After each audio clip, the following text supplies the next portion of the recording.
irmãos e irmãs. Acabamos de escutar a palavra de Deus, que nos faz um convite, acho que 2 convites, né?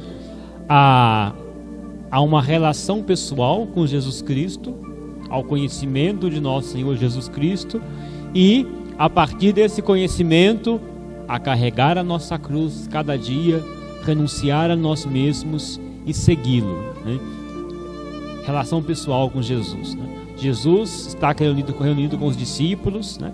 Nós estamos no capítulo 9 de São Lucas e Jesus começa a perguntar para os discípulos: quem dizem os homens que eu sou?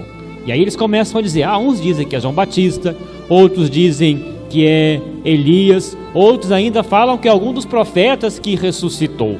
Mas Jesus pergunta para eles: e vós? Quem dizeis vós que eu sou? E aí Pedro dá essa confissão de fé muito bonita, né? Tu és o Cristo de Deus. Tu és o Cristo, né? Reconhece Jesus como o Messias, o Cristo de Deus. Mas é interessante, essa pergunta me faz pensar, né? E vós, quem dizeis que eu sou? Né? Trazendo essa pergunta para nós hoje, e esse evangelho para a nossa vida hoje, né? Nós também conhecemos a Jesus, teoricamente, conhecemos a Jesus de distintas formas, por aquilo que nos dizem dele, né?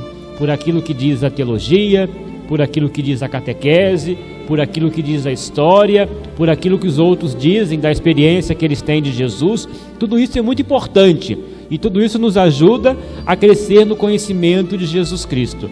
Mas o verdadeiro conhecimento de Cristo é aquele que nós conhecemos pessoalmente, através da nossa relação com Ele, através de uma relação de intimidade com o Senhor.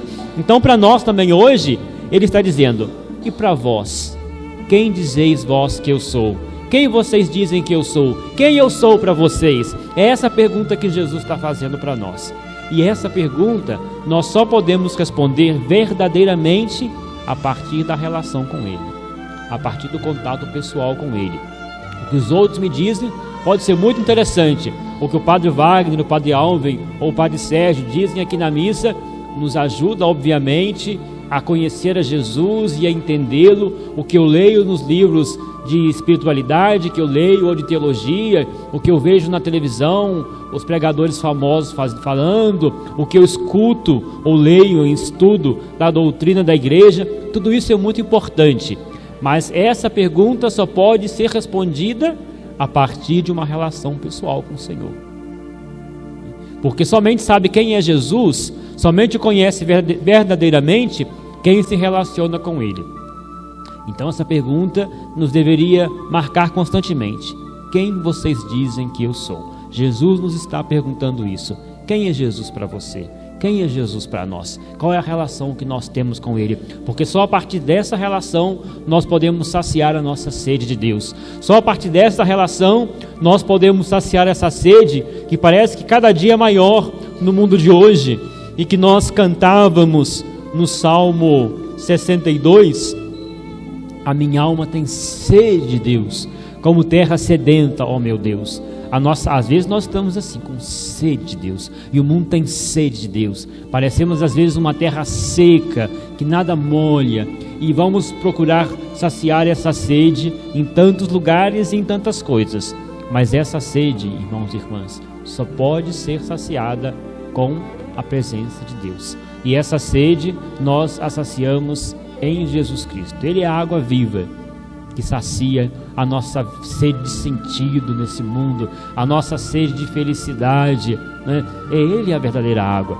Nós podemos até buscar outras águas, mas que não vão saciar a nossa sede, né? É igual quando nós estamos com muita sede, é assim mesmo, né? Já viram? Às vezes está com sede e tem aquele refrigerante bonitinho, cheio de bolinhas, né? Com um pedaço de gelo, que você olha assim e fala, vai matar a sede, né? Mas você bebe aquilo, não mata nada, né? Às vezes dá até mais sede, porque é muito doce, né? Depois você vai e pega uma água fresquinha, né? Aquela água assim é que sacia a sede. Assim é Jesus na nossa vida, né? Nós podemos procurar saciar a nossa sede com outras coisas, mas somente Ele é a água viva que sacia a nossa sede. Então a primeira coisa, relação pessoal com o Senhor Jesus. Não fiquem esperando, não deixem que a sua vida espiritual seja alimentada apenas do que outros dizem de Jesus, mas faça a sua experiência com Ele, através da oração, através da frequência aos sacramentos, através da escuta da sua palavra, e aí sim você irá conhecer Jesus, e assim você irá entender, e quando Ele te perguntar, quem você diz que eu sou? Você vai poder dizer, porque vai dizer não daquilo que você escutou, mas daquilo que você está vivenciando no seu coração, na sua experiência pessoal. Pois bem, agora esse conhecimento, nós conhecemos o Jesus verdadeiro, né? Porque às vezes nós podemos falsear a imagem de Jesus. Logo em seguida, quando Jesus faz essa pergunta, que bom, Pedro, que você sabe quem eu sou. E ele começa a dizer, mas o Filho do Homem deve sofrer muito, ser rejeitado pelos anciãos, pelos sumos sacerdotes e doutores da lei, deve ser morto e ressuscitar ao terceiro dia. Essa palavra, Jesus fala, está aqui anunciando a cruz, está anunciando a sua paixão, está dizendo o sofrimento pelo qual ele vai passar, a rejeição e a morte na cruz, para depois ressuscitar e nos salvar. No entanto, aqui Lucas não traz, nós estamos no capítulo 9 de São Lucas, né? Lucas omite um episódio, uma frase, um diálogo, que logo traz em Marcos e em Mateus. Em Marcos está no capítulo 8 e em Mateus no capítulo 6, se eu não me equivoco, ou 7. Depois vocês dão uma olhadinha na Bíblia, vale a pena comparar as distintas versões que os evangelistas trazem, não é? E ali Pedro diz, Pedro fica chocado com aquilo. Não, Senhor, isso não vai acontecer de modo algum com o Senhor. Não. Pedro tem dificuldade para entender a cruz. Aqui nesse evangelho de São Lucas não, né? Mas às vezes nós também temos dificuldade para entender a cruz. Às vezes nós não queremos ver o Jesus crucificado, não? E ficamos muito felizes na glória de Jesus, no Senhor glorificado, e o adoramos com muita alegria, e esquecemos do sofrimento que Ele passou por nós e do sofrimento de tantos e tantos que hoje enfrentam a cruz nas suas vidas, né? É preciso olhar o crucificado também. E isso tem uma implicação muito prática para a nossa vida, porque a vida cristã, irmãos e irmãs, é feita de renúncias também. Por isso que Jesus continua dizendo, quem quiser me seguir, se alguém quer me seguir, renuncie a si mesmo. Tome a sua cruz cada dia e siga-me, pois quem quiser salvar a sua vida vai perdê-la, e quem perder a sua vida por causa de mim, esse a salvará. Renuncie a si mesmo, tome sua cruz cada dia e siga-me. Isso é muito importante e é muito difícil também. É um desafio muito grande, porque a cruz é algo muito bonito na parede da igreja, belíssima essa cruz aqui, ou na parede das nossas casas, ou em cima da mesa, em cima do altar, ou no nosso peito. É muito bonita a cruz, mas a cruz na nossa vida não tem nada de bonito. A cruz na nossa vida é terrível, e ninguém gosta da cruz. Jesus também não gostava da cruz. Jesus não queria a cruz. Se Jesus pudesse ter escapado da cruz, ele teria escapado. E no entanto, por que ele não o fez? Porque ele sabia que a entrega na cruz era a consequência da sua missão. A entrega por nós, a cruz era a consequência da sua entrega. Ele queria doar a sua vida por nós e teve que passar pela cruz. Não porque ele escolheu a cruz, que beleza, vou morrer na cruz. Não, mas aceitou a cruz em obediência ao Pai e por amor a nós. Assim também deve ser a nossa vida. A vida cristã é feita de cruzes também. E para nós vivermos na fidelidade ao Senhor, nós precisamos renunciar à nossa vida muitas vezes. Nós precisamos renunciar a muitas coisas. Nós precisamos abrir mão de muitas situações. E às vezes nós não queremos fazer isso. Às vezes nós não queremos assumir o sofrimento como parte integrante da nossa vida.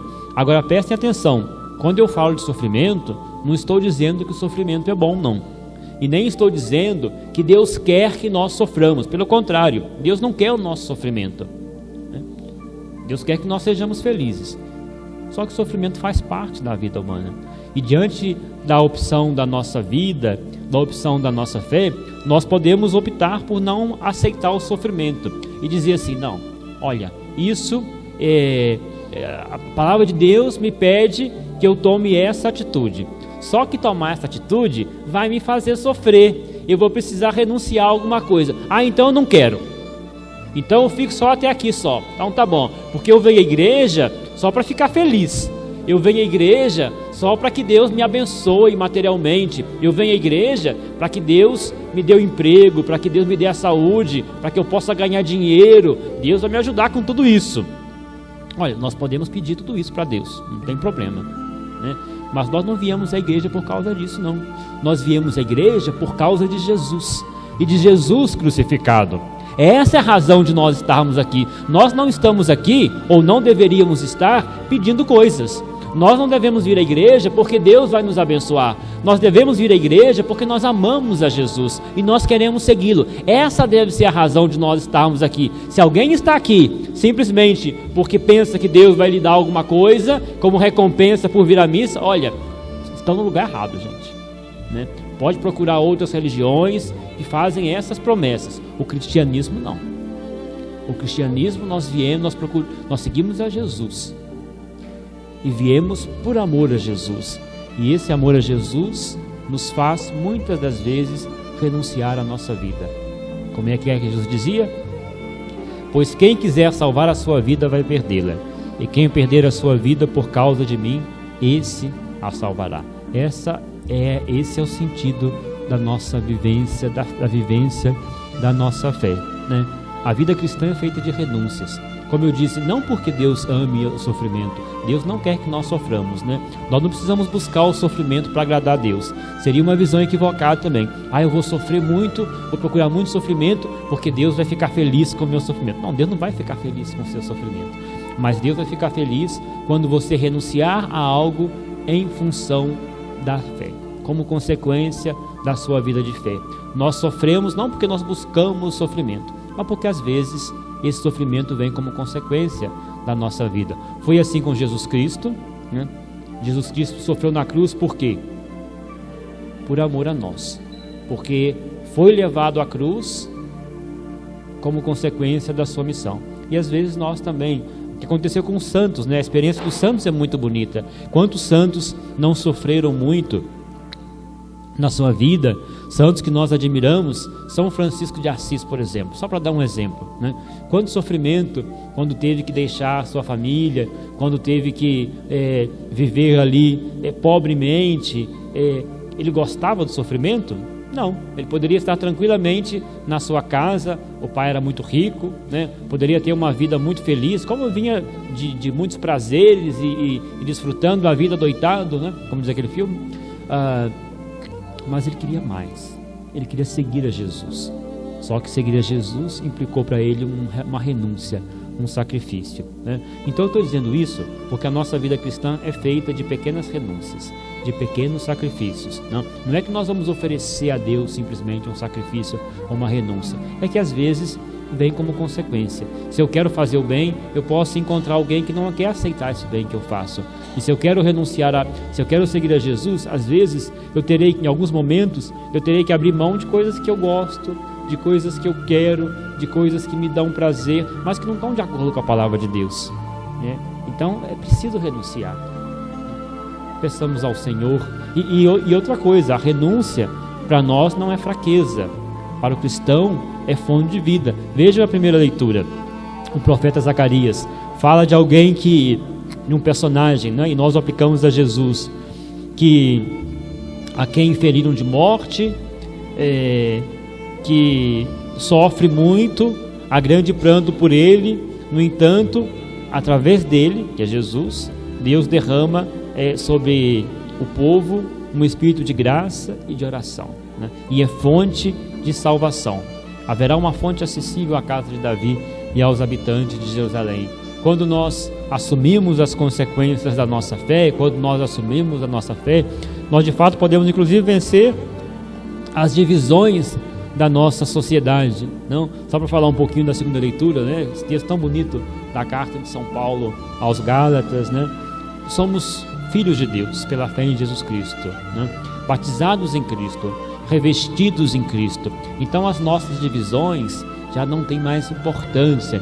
Não importa se nós somos judeus ou gregos, escravos ou livres, homens ou mulheres, porque somos todos um só em Jesus Cristo. A palavra de Deus nos ajuda inclusive a vencer as divisões que há entre nós, para que nós possamos viver na unidade. Peçamos ao Senhor Jesus que nos ilumine neste dia, nos fortaleça, para reconhecer que a nossa força está nele.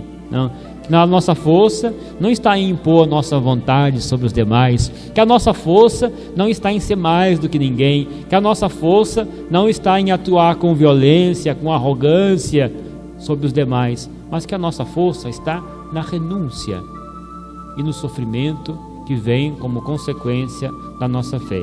Em definitiva, a nossa força está em Jesus Cristo e Jesus Cristo crucificado. Glória ao Pai, ao Filho e ao Espírito Santo.